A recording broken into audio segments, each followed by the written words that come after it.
Hello there, this is Nightline and I am Nadia Azmi. Here are the top stories. At least 31 killed, dozens injured in Islamabad mosque suicide bombing. And top HRD Corp exec detained by MECC. Probe focusing on overseas assets valued at over 2 billion ringgit.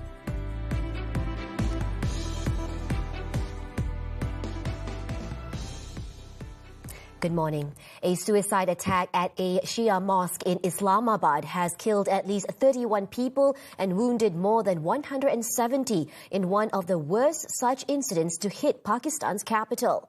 The powerful explosion shook the Khadijatul Kubra Mosque in Tarlai Kalan, southeastern Islamabad during Friday prayers. Pakistan's defense minister said the mosque's security guards tried to intercept the suspect, who opened fire at them before detonating his explosives among the worshippers. The attacker is alleged to have been travelling to and from Afghanistan. The explosion triggered emergency operations at 3 hospitals across the city. Initial reports indicate the blast may have been a suicide attack, though the exact cause is yet to be confirmed. Prime Minister Shehbaz Sharif, in the meantime, expressed deep grief over the incident.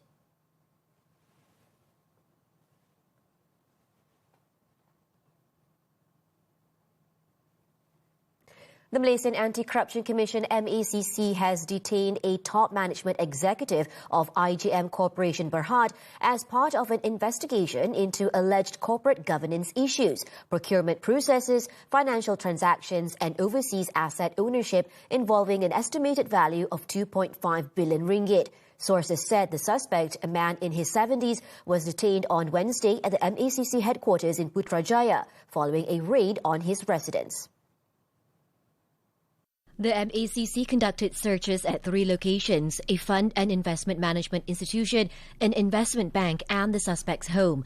Initial investigations suggest the investment bank was appointed to manage a takeover offer involving IGM Corporation Berhad, including regulatory dealings with a self-funded statutory body. On January 19th, the MECC launched an investigation into the suspect regarding financial transactions and the ownership of 2.5 billion ringgit in assets abroad. Following the move, the MECC froze 70 private and company bank accounts linked to the case, containing approximately 30.6 million ringgit. Sources said investigators are working to track and seize other assets suspected to be proceeds from money laundering. To date, 15 witnesses, including the suspect's wife, have been summoned to have their statements recorded. MECC Special Operations Division Senior Director Dr. Muhammad Zamri Zainul Abidin confirmed the matter when contacted. Human Resource Development Corporation, or HRD Corp, has suspended 3 members of its top management following various reports flagging alleged mismanagement involving the trio. HRD Corp said the reports were released by Parliament's Public Accounts Committee, the Auditor General and the Malaysian Anti-Corruption Commission. The reports concern the management of the government-linked company's unutilized levies, the acquisition of Menara Ikhlas and HRD Corp's equity investment management. HRD Corp said it also involved the recent discovery of a new core system, which entailed a 14 million ringgit procurement that had seen a 4-year delay after 3 unsuccessful user acceptance tests. According to its CEO, Datuk Shamir Aziz, an internal investigation will be carried out. The probe will include a review of various documents, financial records and meeting minutes, as well as recording statements from the relevant officers. He said that moving forward, approved HRD Corp training programs must be held from 21 days to 3 months after the approval date. Strict action will be taken against those attempting to cause disruptions to security, particularly during official visits of foreign leaders to Malaysia. Communications Minister and Unity Government spokesman Datuk Fahmi Fadil said Prime Minister Datuk Seri Anwar Ibrahim had emphasised this point when chairing the Cabinet meeting on Friday. Terutama sewaktu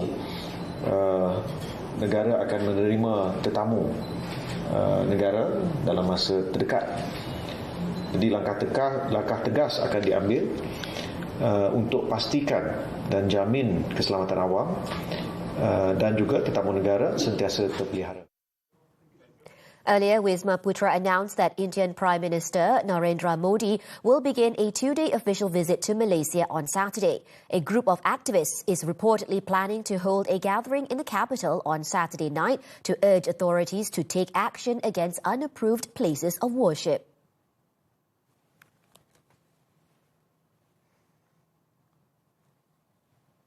Meanwhile, the Cabinet has agreed to provide toll discounts in conjunction with the Chinese New Year celebrations. Fahmi said the full details, including the discount rates, will be announced by the Works Ministry in the near future. The initiative is aimed at reducing travel costs for the public and helping them plan their journeys during the festive season.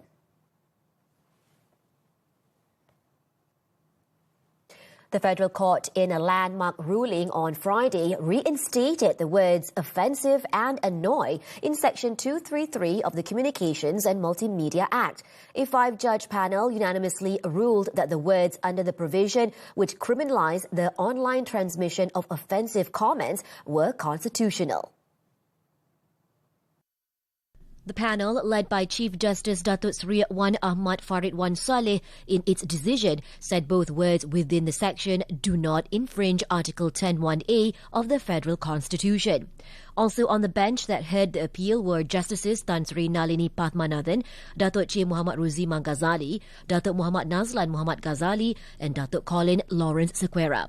Section 233 of the Act had made it an offence for anyone to make, create, solicit or initiate the online transmission of obscene, indecent, false, menacing or offensive comments within the intent to annoy, abuse, threaten or harass another person.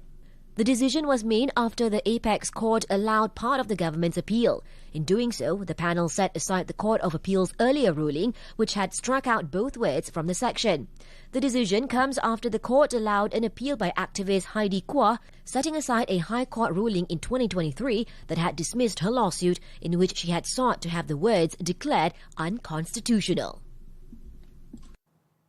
In a separate case, former Trono Assemblyman Paul Yong will remain in prison and face caning for the rape of his domestic helper after the federal court on Friday dismissed his final appeal. The ruling comes after he failed to obtain leave to review an earlier Apex Court decision that upheld both his conviction and sentence. A 3-judge panel chaired by Chief Judge of Malaya Datuk Hashim Hamzah unanimously ruled that Yong's application failed to meet the stringent threshold required for the federal court to review its own decisions to prevent injustice or abuse of process. The other members of the bench were Justices Datuk Muhammad Nazlan Muhammad Ghazali and Datuk Colin Lawrence Sequeira.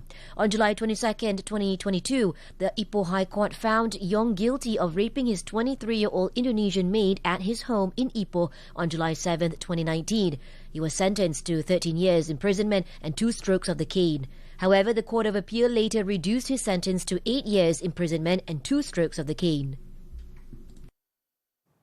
Police have dismantled 3 drug trafficking syndicates operating in the Klang Valley, leading to seizures worth over 208 million ringgit.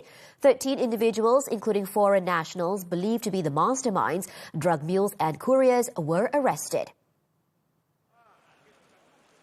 Bukit Aman Narcotics Criminal Investigation Department Director Datuk Hussein Omar Khan said Op Alung Grapta was conducted on January 30th in Genting Sempah and Kuchai Lama, Kuala Lumpur. In the operation, 3 local men were detained with 265 kilograms of shabu valued at 13 million ringgit. In another operation codenamed Op Apiosera, 2 raids were carried out in Kepong and Subang Jaya, Selangor on January 31st and February 2nd. A local man and 2 women, 1 local and 1 foreigner, were arrested. Authorities seized 30 packages and 20 sacks of drugs, including Eramin 5, ecstasy, ketamine and shabu, worth 180 million ringgit, as well as 3 vehicles. The syndicate's modus operandi involved using rented houses in the Klang Valley to store drugs before distributing them to local and international markets. At the 3rd operation, known as Op Diokma, on February 2nd and 3rd at Kuala Lumpur International Airport, 6 people were arrested, including 2 Singaporean nationals acting as drug mules. Police seized 188 kilograms of ganja buds with an estimated value of 15 million ringgit. 3 of the suspects arrested have already been charged in court on Friday. The Malaysian Customs and Border Protection Agency, or MCBA, has detained 9 shipping containers carrying more than 200 tons of electronic waste at Port Klang in Selangor on Friday. These containers originated from the United States and have been in the country since October 2024. Port Klang MCBA Commander Datuk Izani Muhammad Faisal said inspections revealed that 7 of the containers had not been legally declared for entry into Malaysia. He added that 5 of the containers were found to hold pure e-waste, while the remaining 4 carried e-waste mixed with scheduled waste minerals, including used computer processors, printers and metal waste mixed with automotive materials, which can potentially pollute the environment. Izani emphasised that the import of scheduled waste is strictly prohibited under the Environmental Quality Act. The containers will be placed in a secure area pending directives from the Selangor Department of Environment and the Federal DOE for the purpose of re-export.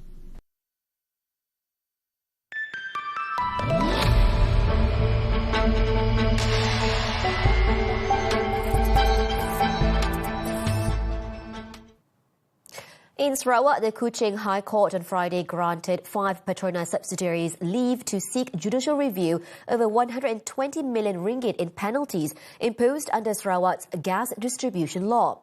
Judicial Commissioner Dean Wayne Daly ruled that the applicants had raised an arguable case and the issues should be heard in a substantive hearing.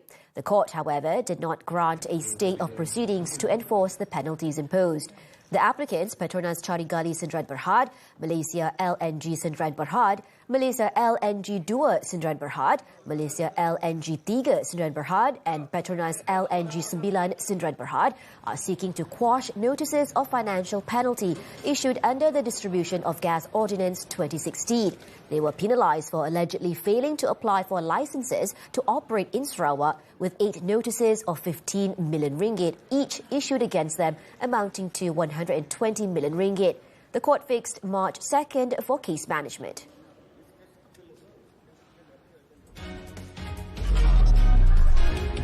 How have recent foreign capital flows turned supportive for Malaysia? What do these movements reveal about investor behavior and market sentiment? How are these trends influencing Malaysia's financial markets? Azaria Tagaya speaks with RAM Ratings Head of Economic Research Woon Kai Jack only on Money Matters this Saturday at 5 p.m. on TV3 and stream on Tonton. Despite recording faster than expected economic growth of 4.8% in 2025, Singapore is expected to unveil a fiscally conservative budget next week. Economists say the island nation is taking this approach to balance robust growth with longer-term fiscal discipline after elevated support for households last year. Budget 2026 is also expected to place greater emphasis on structural, forward-looking measures following earlier concerns over the growth outlook. The focus on fiscal prudence is intended to preserve room for support measures should conditions deteriorate later. The budget will be announced on February 12 by Prime Minister and Finance Minister Lawrence Wong.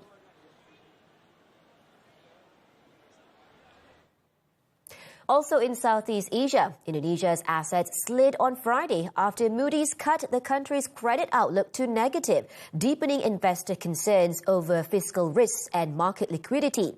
Stocks fell as much as 2.7%, while 10-year bond yields jumped 11 basis points to a 4-month high. The rupiah weakened towards the key psychological level of 17,000 per dollar. Credit risk indicators also worsened, with the cost of insuring Indonesian sovereign debt rising about 4.3 basis points to around 80 basis points, the biggest increase among Asian sovereigns.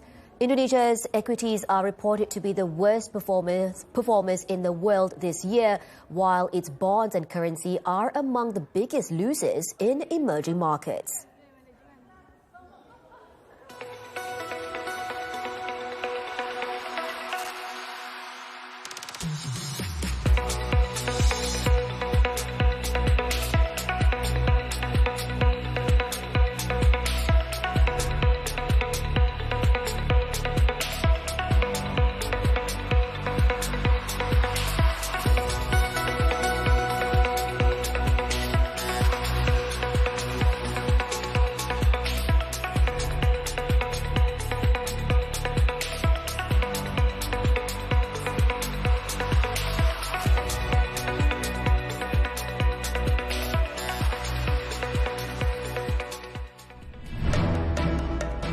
Boy found dead in house fire. News from the local front after this breather.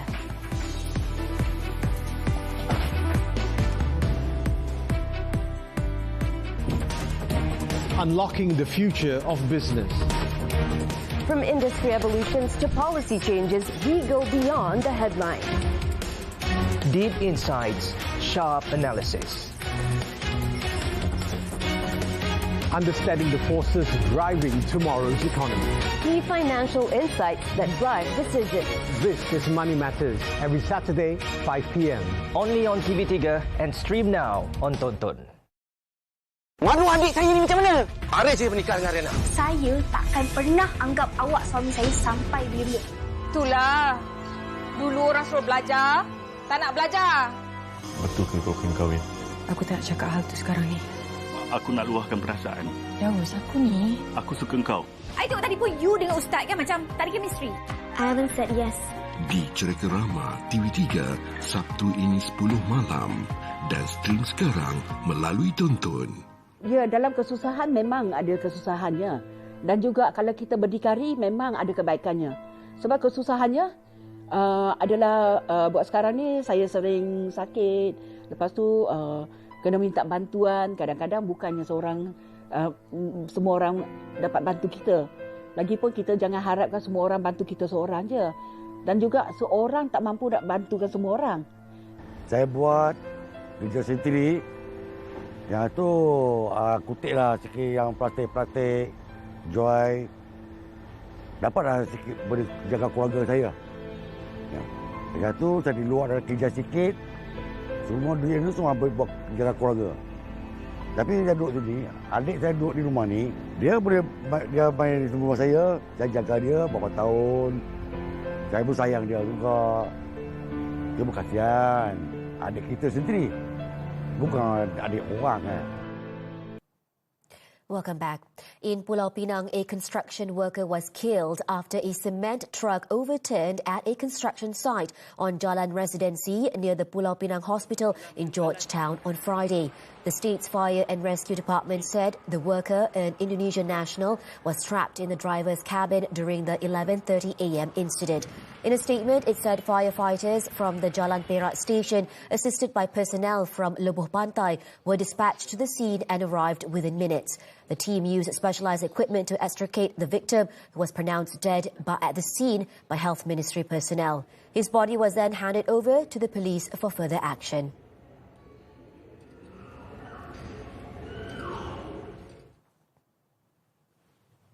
In Selangor, a short circuit is believed to have sparked a fire that destroyed 3 houses in Kampung Seri Ciding, Banting on Friday, killing a 3-year-old boy. The blaze broke out at about 2:40 a.m., reportedly starting at one of the houses affected by the electrical fault. 17 firefighters from 3 stations were dispatched to the scene and brought the fire under control by 3:30 a.m. During checks, the team discovered the victim's body, identified as Muhammad Zahir Adha, in the master bedroom of one of the homes. The toddler was the son of the house's tenant. Authorities are still assessing the total losses resulting from the fire.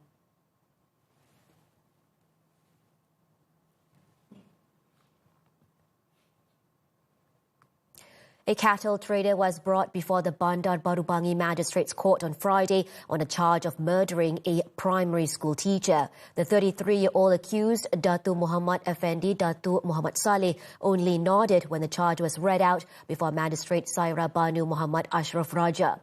No plea was recorded as murder cases fall under the jurisdiction of the High Court. It was alleged that Effendi murdered his female friend Nurul Huda Mahalidin, aged 44, at Persiaran Pekeliling, Section 3, Bandar Baru-Bangi on January 30th. If convicted, he faces the death penalty or a maximum prison sentence of 40 years and up to 12 strokes of the cane. The court fixed April 2nd for case mention.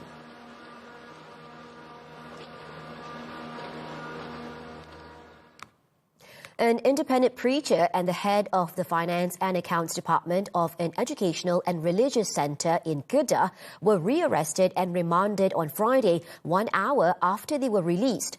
The The finance head and the preacher, who is also the centre's managing director, were remanded on suspicion of conspiring to misappropriate funds of 1.3 million ringgit, which was deposited into the preacher's personal account, and of approving a payment of 500,000 ringgit for a house purchase.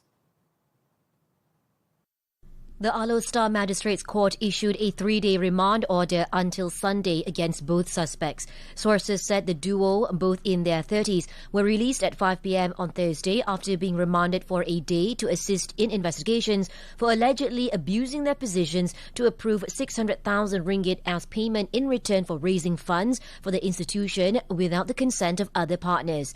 However, they were rearrested an hour later at the Sungai Petani Malaysian Anti-Corruption Commission office over a separate case, leading to the second remand order. State MACC Director Datuk Nazli Rashid Sulong confirmed the arrests, adding that the case is being investigated under Section 23 of the MACC Act. Actions from the Malaysia Cup. This and more when Nightline returns.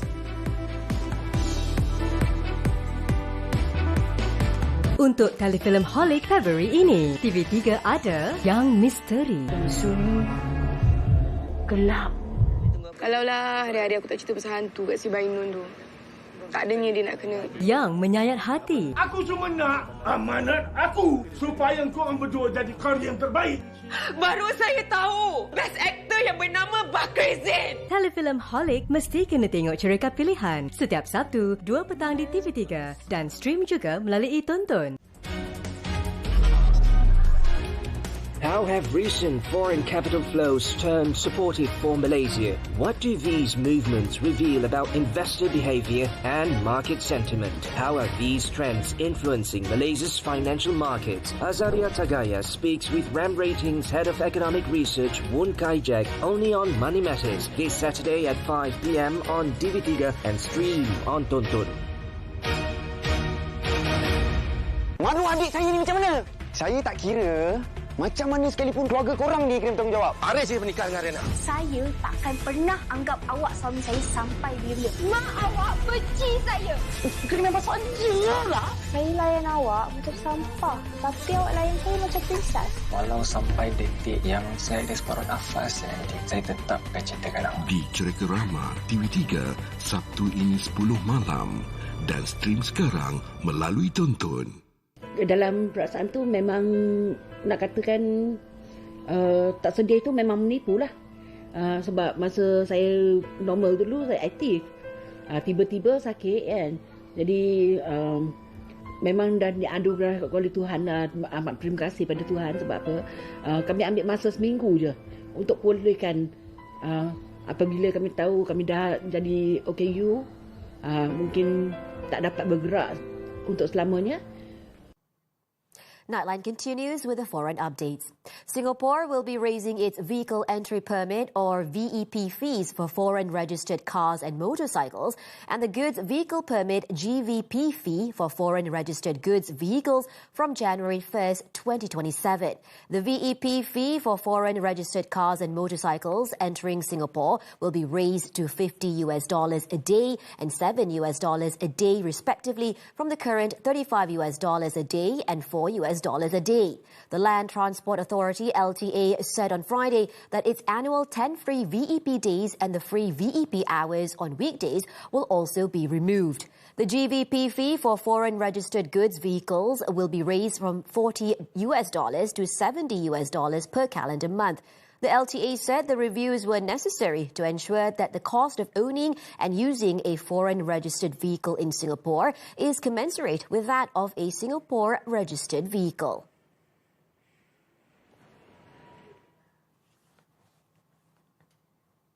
Iran and the United States have held much-needed talks in an attempt to de-escalate tensions between the two nations. However, Tehran insists the dialogue should focus on its nuclear program, while Washington continues to press the issues of Iran's backing for militant groups in the region and its ballistic missile program.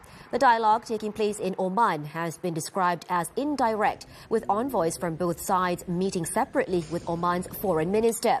Iran said it is ready to defend its sovereignty and national security against any excessive demands or adventurism, while the U.S. intends to explore zero nuclear capacity for the Republic. A second round of talks has since begun.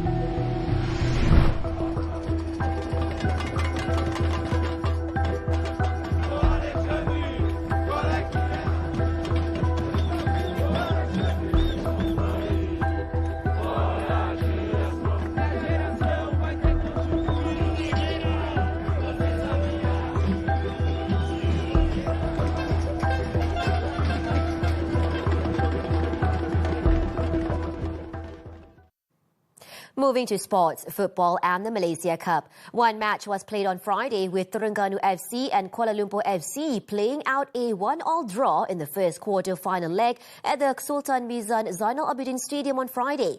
The hosts struck first as Jervain Castaner unleashed a thunderous right-footed drive in the 16th minute, sending the home fans into rapturous celebration.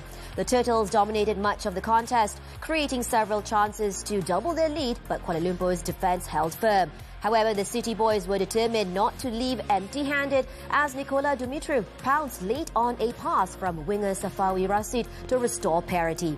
The late equaliser levelled the tie, ensuring both sides head into the second leg on even terms.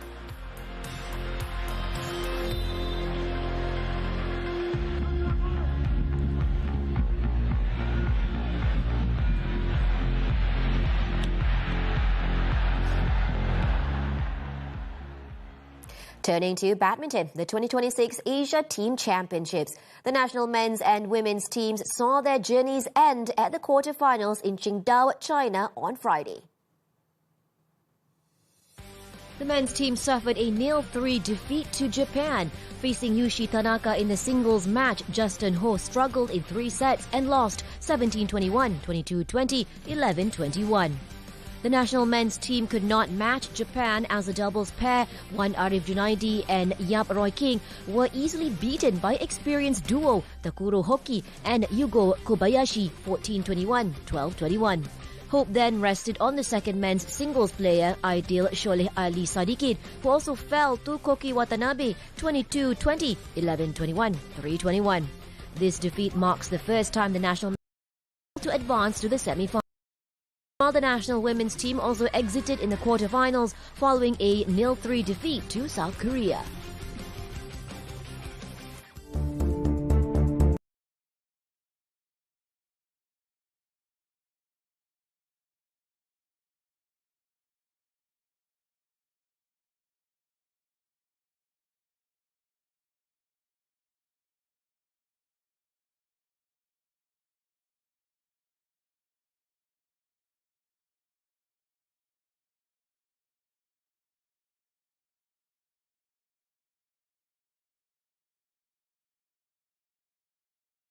More than 24 hours. That's what Brazilian